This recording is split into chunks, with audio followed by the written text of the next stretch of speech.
Imagine a set of data so large that even the best supercomputers on the planet would take thousands of years to process it. Now imagine that same data set could be processed in mere minutes. That's the power of quantum computers, and that's what we're going to be talking about today. So let's take a step back first and talk about what we know and use every day, and that's just traditional computers, which use a bit system.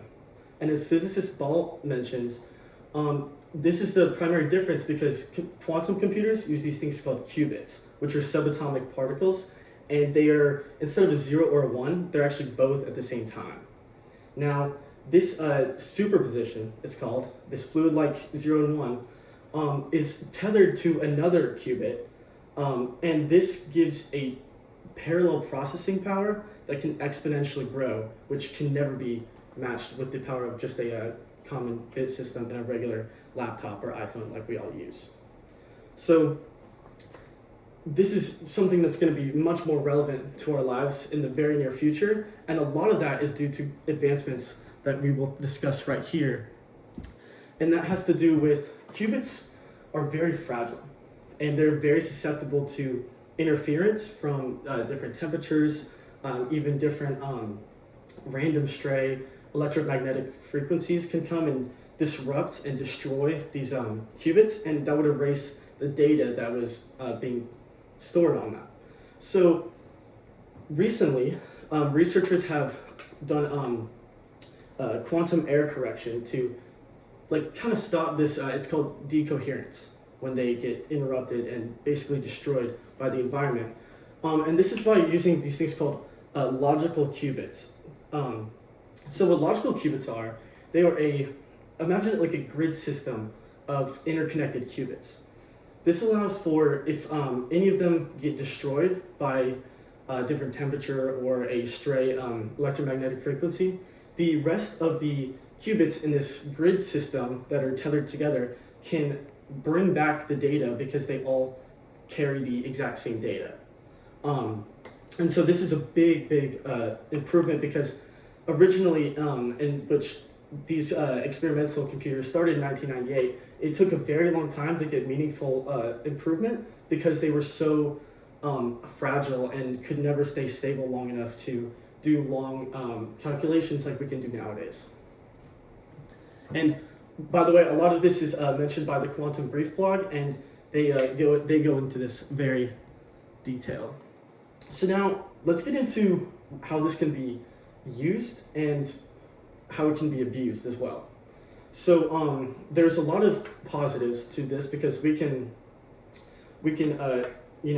delegate things much more efficiently and use it for in commercial applications and in different industrial distribution, and this can help save money and speed up processing times. But it can also do the opposite of positivity and be a very big weapon.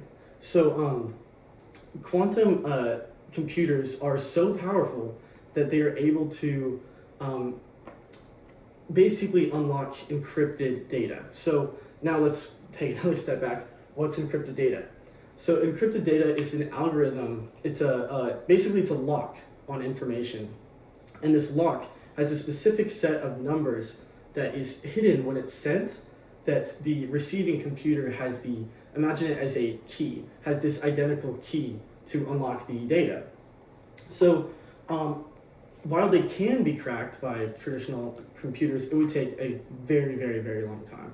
And so this isn't something that you traditionally would have to worry about at all. But quantum computers are different because they're so powerful. They can go through so many different sets of numbers that they can actually crack these things in minutes. And this is a huge privacy concern for normal citizens because all of your private data is encrypted. So this means that if it gets out, you don't really have privacy anymore.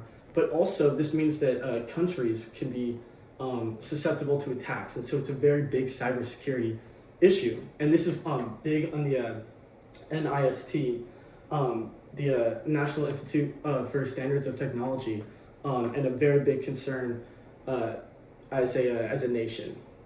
So enough of talking about something gloomy like that, let's get into what else it can be used for that's positive. So, as you can see here, I have a picture of a molecule.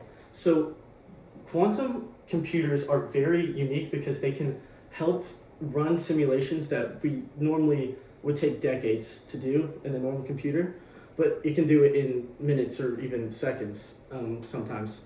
And so this is big for medicine because in medicine, we are able to run through different interactions of molecules that we never would be able to observe without quantum simulations. And by observing these interactions between molecules, we can formulate drugs to treat very specific and rare and deadly diseases that we never could before.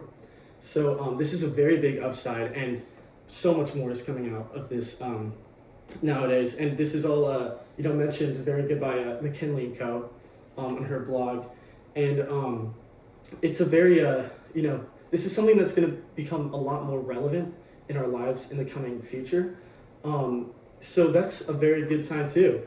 But, we'll have to figure out how to manage, the growing concerns and just stick to the positives. So, however you feel about quantum computing, it's not going away anytime soon. And it's something that's just going to become more and more relevant to our lives.